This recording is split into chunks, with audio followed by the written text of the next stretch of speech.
Hello बच्चों, कैसे हैं आप लोग। उम्मीद करते हैं कि आप लोग अच्छे होंगे। माई सेल्फ रोहित पांडे और आप देख रहे हैं सिग्मा इंस्टीट्यूट के यूट्यूब चैनल पे। तो बच्चों, आज हम लोग पढ़ेंगे केमिस्ट्री। तो जो बच्चे 10 का एग्जाम देके 11 में आए हैं तो उनके लिए ये वीडियो रहेगा। लेकिन ये 3-4 वीडियो जो होंगी वो पूरा बेसिक कंसेप्ट के वीडियोज होंगे। अगर बेसिक आपका क्लियर होगा तो जब आप 11 की चैप्टर 1 शुरू करेंगे, जिस चैप्टर का नाम है मोल कंसेप्ट, तो आपको और अच्छा समझ में आएगा। उम्मीद करते हैं कि आपने जो 10 में पढ़ा होगा वो पूरा आपको याद होगा। मैं एक बार इसको रिवाइज करते हुए चलूंगा ताकि आपको आगे कोई दिक्कत ना हो। तो भाई चलिए शुरू करते हैं केमिस्ट्री। देखिए, केमिस्ट्री बहुत ही इंटरेस्टिंग सब्जेक्ट है भाई। केमिस्ट्री को हिंदी में बोला जाता है रसायन विज्ञान। क्या बोला जाता है भाई? रसायन विज्ञान। ऐसा विज्ञान जिसमें रस मिलता है उसको बोला जाता है रसायन विज्ञान। तो बच्चों, केमिस्ट्री बहुत ही इंटरेस्टिंग है। जैसे आप लोग देखो, ये डेली डेली लाइफ में यूज होते रहती है। जैसे आप मूवी देख रहे होते हैं तो बोला जाता है हमारे तुम्हारे बीच की केमिस्ट्री अच्छी है, सलमान खान कैटरीना कैफ के बीच की केमिस्ट्री अच्छी है। वैसे अभी दोनों के बीच की केमिस्ट्री अच्छी नहीं है, बाकी अब किसी और के प्रति अब किसी और का बॉन्डिंग अच्छी हो गई है, वो अलग बात है। लेकिन बोला जाता है कि हमारे तुम्हारे बीच की बॉन्डिंग अच्छी है, केमिस्ट्री अच्छी है। कभी आपने ये न्यूज में नहीं देखा होगा कि हमारे तुम्हारे बीच की मैथमेटिक्स अच्छी है, फिजिक्स अच्छी है, बायो अच्छी है। तो केमिस्ट्री काफी इंटरेस्टिंग है और हम लोग इसको डे टू डे लाइफ से रिलेट करते हुए पढ़ेंगे ताकि आपको केमिस्ट्री हार्ड ना लगे भाई। अगर आपको केमिस्ट्री काफी बोरिंग लगती है तो आप हमारे साथ में जुड़े रहिए। जब ये पूरा कंप्लीट होगा भाई, आपका फेवरेट सब्जेक्ट केमिस्ट्री बन जाएगा। तो आइए हमारे साथ में जुड़े रहिए और शुरू करते हैं केमिस्ट्री। और केमिस्ट्री शुरू करने से पहले भाई पढ़ना होगा मेटर। क्या पढ़ना होगा? मेटर। देखिए, मेटर क्या है? मेटर उसको बोला जाता है, मेटर का डिफिनेशन होता है anything that occupy space and having mass are called matter. Matter उसको बोलते हैं जिसको रखने पे वो जगह लेता है, जिसका मास होता है वो हमारा होता है भाई मेटर। तो मेटर क्या है? मेटर ये होता है anything that occupy space and having mass are called matter. ठीक है, उसको हम लोग क्या बोलते हैं? मेटर बोलते हैं। मेटर का मतलब होता है जिसको रखने पे वो जगह लेता है, मतलब उसका कुछ ना कुछ वॉल्यूम हो और उसका कुछ ना कुछ मास हो, तो उसको हम लोग क्या बोल सकते हैं भाई? मेटर बोल सकते हैं। और मेटर जो होना चाहिए भाई, वो किससे मिलके बनना चाहिए भाई? वो पार्टिकल से मिलके बना होना चाहिए। Matter are made up of क्या होगा भाई? पार्टिकल। मेटर किससे मिलके बना होना चाहिए? पार्टिकल से मिलके बना होना चाहिए। थोड़ा सा ध्यान दीजिए, मेटर उसको भी बोलते हैं जिसको आप टच कर सकते हैं, जिसको देख सकते हैं, जिसको फील कर सकते हैं। समझ में आ रही है? उसको बोला जाता है मेटर। जैसे अगर मैं बोलूं क्या ये पेन मेटर है? हाँ भाई मेटर है, क्योंकि इसका कुछ ना कुछ वेट होगा, कुछ ना कुछ मास होगा। अगर इस पेन को यहाँ में रखा जाएगा, अगर आप रखते हैं तो वो कुछ ना कुछ जगह ऑक्युपाई करेगा, इसलिए वो मेटर है। जैसे हमारा बॉडी मेटर है क्या? हाँ, क्योंकि हम लोग का कुछ ना कुछ मास होता है। बोलते हैं कि हमारा मास 40 केजी का है, हमारा बॉडी का वेट 60 केजी का है। मेरा तो बहुत ज्यादा है। समझ रहे हैं ना आप लोग? जैसे ये बोर्ड, ये भी क्या है? मेटर है, क्योंकि बोर्ड को रखने के लिए इतना जगह स्पेस चाहिए। एसी मेटर है, पंखा मेटर है, टेबल मेटर है, चेयर मेटर है, क्लासरूम मेटर है, सब कुछ मेटर है भाई। लेकिन फिर आपका दिमाग में ऐसा ख्याल आ रहा होगा, बताइए क्या हवा, एयर मेटर है क्या? हाँ भाई मेटर है, क्योंकि एयर को आप फील कर सकते हैं। एयर को क्या कर सकते हैं? फील कर सकते हैं। एयर जगह लेता है। जैसे बैलून होता है, उसके अंदर में नाइट्रोजन गैस को डाल दिया जाता है या हीलियम गैस को डाल देते हैं तो उसका शेप ले लेता है भाई। उसकी कुछ ना कुछ वॉल्यूम है, वॉल्यूम को ऑक्युपाई कर लेती है, वो मेटर है। तो देखिए, मेटर क्या क्या नहीं है भाई? मेटर लव मेटर नहीं है, फीलिंग्स मैटर नहीं है, अट्रैक्शन मैटर नहीं है, आइडिया मैटर नहीं है, फ्रेंडशिप मैटर नहीं है, हैप्पीनेस हैप्पीनेस मैटर नहीं है। समझ में आ रही है? ये सब मैटर नहीं है। आप ऐसे थोड़ी ना बोलेंगे अपने दोस्त से कि हमारे तुम्हारे बीच की दोस्ती 6 केजी का है, मैं आपसे बहुत ज्यादा 10 केजी का प्यार करता हूं, ऐसा हम लोग बोल नहीं पाएंगे, इसको एक्सप्रेस नहीं कर पाएंगे, तो ये सब हमारा मैटर नहीं है। समझ रहे होंगे आप लोग? तो चलिए अब हम लोग आगे बढ़ते हैं। भाई मैटर को क्लासिफाइड किया गया, मैटर को क्या किया गया? क्लासिफाइड किया गया। देखिए मैटर को क्लासिफाइड किया गया उसका फिजिकल प्रॉपर्टी और केमिकल प्रॉपर्टी से। ये इसका कौन सा प्रॉपर्टी है भाई? Physical property. और दूसरा इसका होता है भाई केमिकल प्रॉपर्टी।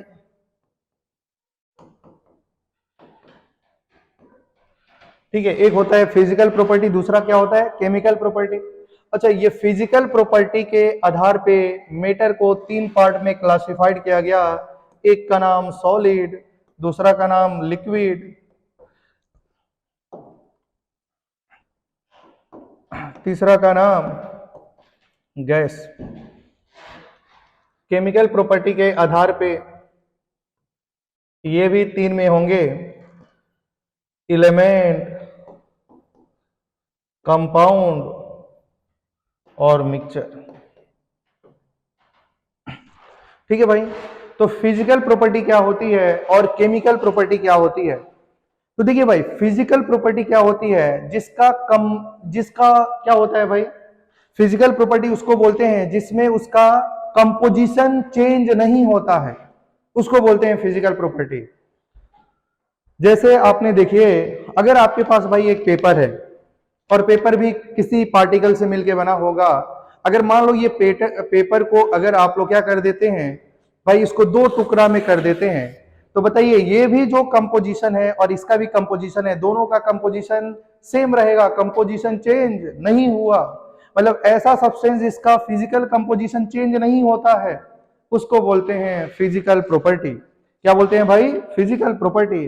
जैसे ये पेपर है, इसका शेप ऐसा है, तुमने इसको क्रश किया है, फोल्ड कर दिया, इसको कुछ अलग शेप बना दीजिए, लेकिन अलग तो शेप बन गया, लेकिन अलग शेप जो बना उसका भी जो केमिकल, उसका फिजिकल कंपोजिशन है वो भी चेंज नहीं हुआ, अभी भी पेपर है, बाद में भी पेपर रहेगा। तो इसको बोलते हैं फिजिकल प्रॉपर्टी। क्या बोलते हैं भाई?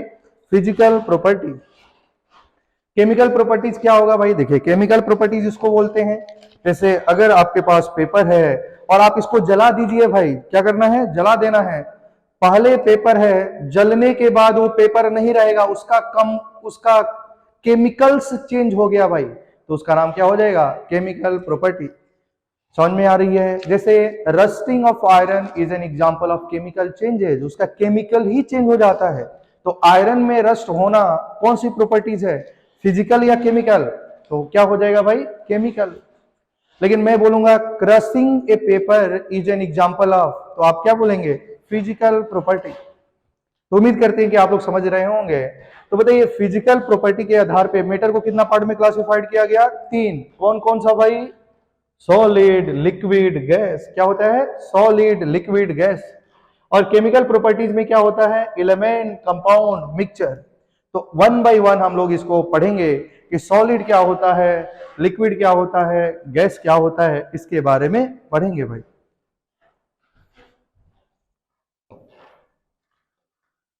तो उम्मीद करते हैं कि आप लोग कॉपी पेन लेके बैठे हैं और साथ ही साथ में भाई नोट करते रहिए, और आप या तो स्क्रीनशॉट ले सकते हैं। तो आइए आगे बढ़ते हैं।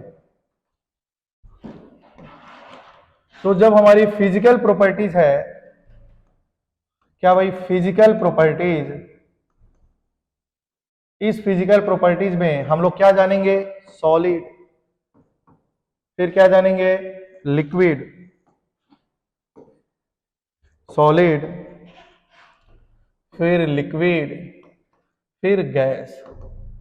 भाई देखिए, हम लोग क्या बोलते हैं, सॉलिड का डिफिनेशन क्या होता है? आप बोलते हैं सॉलिड है डिफिनिट डिफिनिट शेप, क्या बोलते हैं भाई, डिफिनिट शेप, सॉलिड है definite shape and definite volume, definite volume. Solid क्या होता है भाई, सॉलिड का शेप भी डिफिनिट होता है और वॉल्यूम भी डिफिनिट होता है।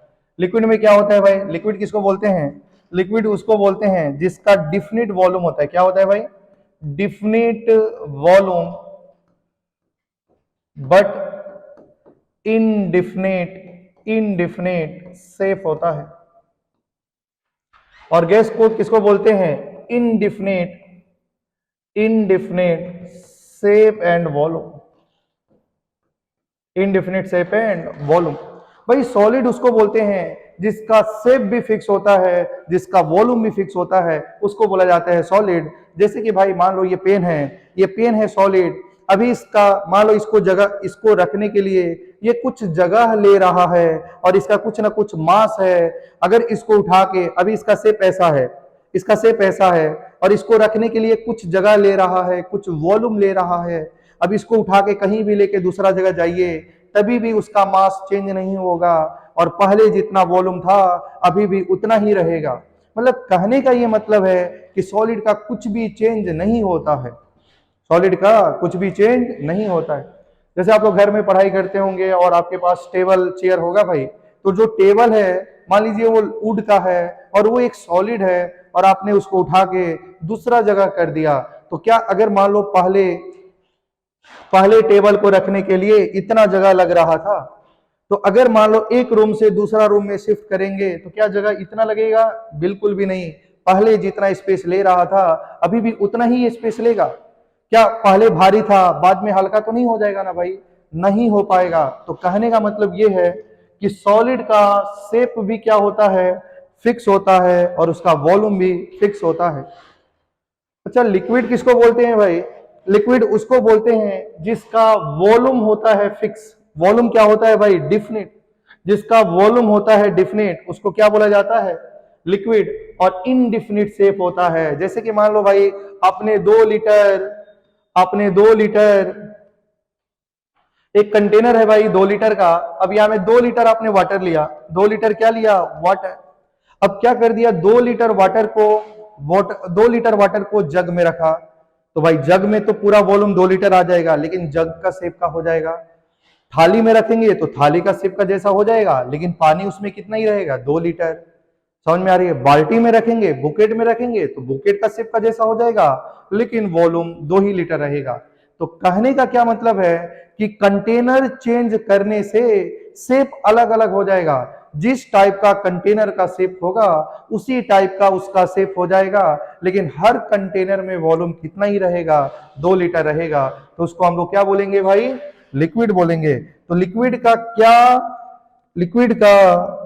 क्या चेंज होता है भाई, वॉल्यूम चेंज नहीं होता, शेप चेंज हो जाता है। ठीक है, अब आइए थोड़ा गैस के बारे में जानते हैं। गैस क्या होता है भाई, गैस होता है indefinite shape and indefinite volume, जिसका ना तो शेप फिक्स होता है ना तो वॉल्यूम फिक्स होता है, उसको हम लोग बोल देते हैं गैस। क्या बोल देते हैं भाई, गैस। जैसे कि मान लो ये इतना बड़ा कमरा है, जैसे आप समझने की कोशिश करिए भाई। जैसे कि ये मान लो हमारा एक कंटेनर है, इतना बड़ा एक कंटेनर है और इसमें आपने क्या कर दिया, गैस डाल दिया। क्या डाल दिया भाई, गैस। कौन सा गैस, मान लो हीलियम गैस। यहां इसके अंदर में कौन सी गैस है भाई, हीलियम गैस। अब देखो अगर इसका कंटेनर का शेप ऐसा है और आपने गैस को डाल दिया तो ये गैस पूरा घर में फैल जाएगा। मतलब ये मान लो कंटेनर है, क्या है भाई, कंटेनर। तो जो कंटेनर का शेप है वही गैस का भी शेप हो जाएगा और जो कंटेनर का वॉल्यूम है वही गैस का भी वॉल्यूम हो जाएगा। मतलब गैस का कुछ भी नहीं होता है भाई, जिस कंटेनर में रखेंगे गैस उस कंटेनर का जैसा हो जाएगा और जिस कंटेनर का वॉल्यूम जो होगा वही गैस का भी वॉल्यूम हो जाएगा। इसलिए गैस का कुछ भी फिक्स नहीं होता। जैसे भाई एक दूसरा एग्जांपल देखिए, अब आपने क्या किया, गैस को यहां में रखा। देखिए भाई अब गैस को ये कंटेनर में रखे, देखिए ये है गैस। अब ये क्या है भाई, सर्कल है, सर्कल है। अब अगर गैस को यहां में रखेंगे तो गैस का शेप कैसा हो जाएगा, सर्कल का जैसा हो जाएगा, और जो सर्कल का वॉल्यूम होगा वही गैस का वॉल्यूम हो जाएगा। तो कहने का ये मतलब है कि जिस कंटेनर में गैस को रखा जाता है, जिस कंटेनर में गैस को रखा जाता है, गैस उसका जैसा हो जाता है, गैस उसका शेप ले लेता है, गैस उसका वॉल्यूम ले लेता है, इसलिए गैस का कुछ भी फिक्स नहीं होता। भाई जैसे आप लोग क्या करते हैं, मच्छर को भगाने के लिए घर में क्या इस्तेमाल करते हैं, मच्छर भगाने के लिए गुड नाइट इस्तेमाल करते हैं। वहां से क्या होता है, स्मोक निकलता है, धुआं निकलता है, और वो धुआं बहुत ही डेंजरस गैस होती है भाई। क्यों, उसमें से प्रोड्यूस होता है कार्बन मोनोऑक्साइड। अगर आप कार्बन मोनोऑक्साइड को ज्यादा इनहेल करेंगे तो आपका जो हीमोग्लोबिन होता है उसके साथ में ये कॉम्प्लेक्स कंपाउंड का फॉर्मेशन कर लेता है, जिससे ब्लड का सर्कुलेशन रुक जाता है और इंसान की कहानी धीरे धीरे धीरे धीरे खत्म हो जाती है। इसलिए ज्यादा इस्तेमाल नहीं करना। समझ रहे होंगे। अच्छा, अब इसको और दूसरा तरीका से कैसे बताया जाए भाई, तो गैस का आप समझ लिए होंगे। देखिए भाई, सॉलिड में खास बात ये होती है, सॉलिड में खास बात ये होती है कि जो सॉलिड के मॉलिक्यूल होते हैं, क्या होते हैं भाई, जो सॉलिड के मॉलिक्यूल होते हैं वो क्लोजली पैक होते हैं। सॉलिड के मॉलिक्यूल क्लोजली पैक होते हैं। ये है सॉलिड के मॉलिक्यूल। लिक्विड के मॉलिक्यूल में गैप होता है, लिक्विड के मॉलिक्यूल में गैप होता है, और गैस के मॉलिक्यूल एक यहां होंगे तो यहां में होंगे। गैस के मॉलिक्यूल के बीच में इंटरमोलिकुलर फोर्स ऑफ अट्रैक्शन बहुत ज्यादा होता है। अच्छा, आप थोड़ा सा ध्यान दीजिए भाई, थोड़ा सा आप यहां में आइए। पहले हम लोग समझेंगे जो फोर्स ऑफ अट्रैक्शन होता है, क्या होता है भाई, force of attraction is inversely proportional to distance होती है। Force of attraction is inversely proportional to क्या होती है, डिस्टेंस होती है। तो जितना डिस्टेंस बढ़ाएंगे, देखिए डिस्टेंस बढ़ेगा तो फोर्स ऑफ अट्रैक्शन क्या हो जाएगा, कम हो जाएगा, क्योंकि इनवर्सली प्रोपोर्शनल का रिलेशन है। मतलब अगर मैं बोलूं, क्या बताइए, डिस्टेंस बढ़ाने से फोर्स ऑफ अट्रैक्शन क्या हो जाएगा, डिस्टेंस बढ़ाने से फोर्स ऑफ अट्रैक्शन हो जाएगा कम। जितना डिस्टेंस बढ़ाइए उतना ही अट्रैक्शन हो जाएगा कम, और जितना डिस्टेंस को कम करेंगे उतना ही ज्यादा अट्रैक्शन होगा। भाई जैसे क्या होता है कि शुरुआत में अगर आप सोचिए, अगर आपका कोई बेस्ट फ्रेंड है, मान लो ए और बी, दोनों के बीच की दोस्ती जबरदस्त है, तो ये दिन भर हमेशा साथ साथ रहेंगे। दोनों का बीच का डिस्टेंस ज्यादा है, अगर डिस्टेंस ज्यादा है तो ए और बी के प्रति अट्रैक्शन जबरदस्त होगा, अट्रैक्शन बहुत ज्यादा होगा। तो मतलब जो, अगर मान लीजिए, ध्यान दीजिए, अब देखो क्या होता है कि मान लो पहले तो दोस्ती बहुत अच्छी थी, लेकिन कुछ कारणवश दोनों के बीच की बॉन्ड टूट गई। तो टूट गई तो देखो पहले क्या था, ए बी हमेशा एक साथ में पढ़ते थे, एक साथ में स्कूल जाते थे, सब कुछ एक साथ में करते थे, एक साथ में खेलते थे, मतलब दोस्ती अच्छी थी, दोनों का बीच का डिस्टेंस कम था तो अट्रैक्शन दोनों के प्रति ज्यादा था। लेकिन अब क्या हुआ भाई, कुछ कारणवश ए और बी के बीच की दोस्ती टूट गई, ए और बी के बीच की दोस्ती टूट गई। तो आप मुझे बताइए, क्या दोनों का बीच का डिस्टेंस बढ़ गया कि नहीं बढ़ गया, बढ़ गया। अगर डिस्टेंस बढ़ गया तो अब उतना ए का और बी का प्रति अट्रैक्शन नहीं रहेगा, उसी प्रकार बी का भी ए के प्रति अट्रैक्शन नहीं रहेगा। मतलब डिस्टेंस बढ़ाते हैं तो अट्रैक्शन हो जाता है कम।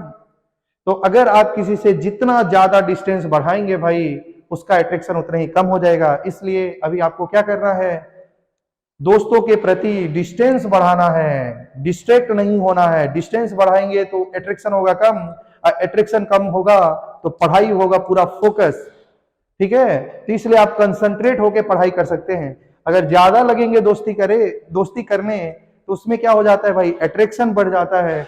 अट्रैक्शन बढ़ेगा तो उसको फिर अलग करना बहुत मुश्किल होता है। तो आपने क्या समझा कि डिस्टेंस बढ़ाएंगे तो अट्रैक्शन होगा कम। मतलब इस केस में क्या था, दोनों का बीच का डिस्टेंस ज्यादा था तो ए और बी के प्रति अट्रैक्शन कम होगा, यहां में ए और बी के प्रति अट्रैक्शन ज्यादा होगा। ठीक है, आप समझ गए होंगे। मैं 3 केसेस बनाता हूं भाई।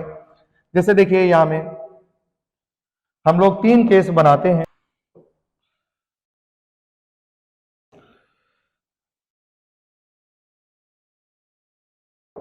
एक तो मान लीजिए ये ए और ये बी, देखिए मान लीजिए ये ए, ये बी, और ये ए और बी, यहाँ में ए और बी के बीच की डिस्टेंस ये है भाई, ये मान लीजिए ए और ये हो गया बी। ठीक है, अब थोड़ा सा ध्यान देंगे, ये ए और यहाँ में हो गया बी। अब देखो इस केस में डिस्टेंस बहुत ज्यादा है, ये ए और ये बी, तीन केसेस लिखा गया है भाई। ये है हमारा केस नंबर 1, ये है हमारा केस नंबर 1, ये हमारा केस नंबर 2 और ये हमारा केस नंबर 3। देखिए तीन केसेस है और तीन केस में ए और बी क्या हो सकते हैं भाई, एटम हो सकते हैं, दो एटम समझ लीजिए। तो ये ए है और बी है, तो आप मुझे बताइए क्या ए और बी के बीच की डिस्टेंस कम है क्या? बिल्कुल कम है भाई, डिस्टेंस कम है। जैसे मान लो इसको मैंने डिफरेंट केसेस का जगह में केस 1, केस 2, केस 3, तो आप ऐसे समझिए, ये डिफरेंट केसेस को नहीं बोल के हम लोग इसको 1 मान लेते हैं, इसको 2 मान लेते हैं, इसको 3 मान लेते हैं। अगर मैं पूछूं कि बताइए सबसे ज्यादा फोर्स ऑफ अट्रैक्शन किसमें ज्यादा अट्रैक्शन होगा, बताइए किसमें ज्यादा अट्रैक्शन होगा, तो आप क्या बोलेंगे, क्या सोचेंगे कि जिसके बीच का डिस्टेंस होगा कम, जिसका बीच का डिस्टेंस होगा कम, उसका अट्रैक्शन होगा मैक्सिमम। तो बताइए 1 में क्या है कि दोनों का बीच का डिस्टेंस कम है तो इसका प्रति अट्रैक्शन होगा ज्यादा, और 2 में क्या होगा, अट्रैक्शन कम। 3 में अट्रैक्शन तो सबसे कम होगा। क्यों भाई 3 में अट्रैक्शन कम होगा? क्योंकि ए और बी की बीच की डिस्टेंस है ज्यादा, और जितना डिस्टेंस बढ़ाएंगे उसके प्रति अट्रैक्शन कम हो जाएगा, उसके प्रति अट्रैक्शन कम हो जाएगा। तो बताइए अब इसमें क्या हुई, एक सी पर्सन आया, क्या आया, सी पर्सन आया। जैसे आपका दो बेस्ट फ्रेंड है, अब ये यहां में एक सी की एंट्री हो रही है भाई। सी क्या करेगा, अब सी चाहता है कि इन दोनों का बीच का बॉन्ड को ब्रेकअप कराने का काम करेगा। सी क्या काम करेगा कि दोनों का बीच का बॉन्ड तोड़ देगा भाई। तो आप मुझे बताइए किस केस में सी जो होगा वो जल्दी से बॉन्ड ब्रेक करेगा? मान लो सी है, वो चाहता है कि दोनों के बीच की बॉन्ड को तोड़ दिया जाए, एक दूसरे से अलग कर दिया जाए, मतलब सी बॉन्ड ब्रेक कराने का काम करेगा भाई। तो केस 1, 2, 3 किस केस में बॉन्ड आसानी से टूट जाएगा? तो भाई देखिए जिसमें अट्रैक्शन होता है कम, जिसमें अट्रैक्शन होता है कम वो बॉन्ड आसानी से टूट जाता है, और जिसमें अट्रैक्शन होता है ज्यादा वो बॉन्ड आसानी से नहीं टूटता है। जैसे मान लो यहां में ए बी के प्रति अट्रैक्शन कम था, सी आएगा बोलेगा, ए से बोलेगा बी तुम्हारे बारे में गलत गलत इंफॉर्मेशन दे रहा था, उल्टा सीधा बोल रहा था, तो ए को भी ऐसा कुछ देर के लिए लगने लगेगा सी तो सही बोल रहा है, और ये बॉन्ड हो जाएगी ब्रेक। मतलब सी आसानी से कौन सा बॉन्ड को तोड़ सकता है भाई, थर्ड वाला केस में बॉन्ड आसानी से टूट सकती है। लेकिन अब देखो सी आएगा ए के पास फर्स्ट केस में, और ए दोनों से अलग करना चाहता है। अगर आपका भी कोई बेस्ट फ्रेंड होगा भाई, और थर्ड पर्सन आपका बेस्ट फ्रेंड से अलग कराना चाहता है, तो उस केस में क्या होगा, यहां में देखिए सी क्या कर रहा है, ए और बी को अलग कराना चाहता है, अलग कराना चाहता है, एक दूसरे से अलग कराना चाहता है। तो सी क्या करेगा भाई, ज्यादा एनर्जी खर्च करेगा, इस बॉन्ड को ब्रेक करने में ज्यादा एनर्जी खर्च होगी, इस बॉन्ड को ब्रेक करने में भी थोड़ा कम एनर्जी खर्च कम होगी, लेकिन थर्ड वाला केस में थोड़ा सा भी एनर्जी लगेगा, बॉन्ड आराम से टूट जाएगा। तो अगर आपसे पूछा जाए किस केस में बॉन्ड को तोड़ने के लिए ज्यादा एनर्जी लग रही है, उसको बोलते हैं भाई बॉन्ड एनर्जी। क्या बोलते हैं, बॉन्ड एनर्जी। बॉन्ड एनर्जी क्या होता है, वो मिनिमम एनर्जी जिससे बॉन्ड को तोड़ा जा सकता है, minimum amount of energy required to break the bond, minimum amount of energy required to break the bond. मतलब कितना मिनिमम एनर्जी दिया जाए जिससे बॉन्ड टूट जाए, उस एनर्जी का नाम है बॉन्ड एनर्जी, या कोई कोई क्या बोलता है, बॉन्ड डिसोसिएशन एनर्जी। तो बताइए बॉन्ड एनर्जी किस बॉन्ड को तोड़ने में सबसे ज्यादा मुश्किल होगा भाई, फर्स्ट केस में। तो किसकी बॉन्ड एनर्जी सबसे ज्यादा, 1 का, फिर किसकी बॉन्ड एनर्जी 2 का, फिर किसका बॉन्ड एनर्जी 3 का। मतलब आपने क्या देखा कि जिसका अट्रैक्शन होगा ज्यादा उस बॉन्ड को तोड़ने के लिए ज्यादा एनर्जी लगाना पड़ेगा, जिसमें अट्रैक्शन है कम उस बॉन्ड को तोड़ने के लिए मिनिमम एनर्जी की जरूरत होगी। तो जिसका अट्रैक्शन ज्यादा उसकी बॉन्ड एनर्जी भी ज्यादा हो जाएगी। समझ में आ रही है भाई? अब इधर आइए, तो आपने क्या पढ़ा? सॉलिड पढ़ा। क्या पढ़ा भाई? सॉलिड। तो आपने सॉलिड में क्या देखा कि सॉलिड के जो मॉलिक्यूल होते हैं, जो सॉलिड के मॉलिक्यूल होते हैं वो क्लोजली पैक होते हैं। सॉलिड के मॉलिक्यूल क्या होते हैं भाई? क्लोजली पैक होते हैं। तो इन दोनों का बीच का जो डिस्टेंस होता है उसको बोलते हैं इंटर न्यूक्लियर डिस्टेंस या इंटर न्यूक्लियर स्पेस।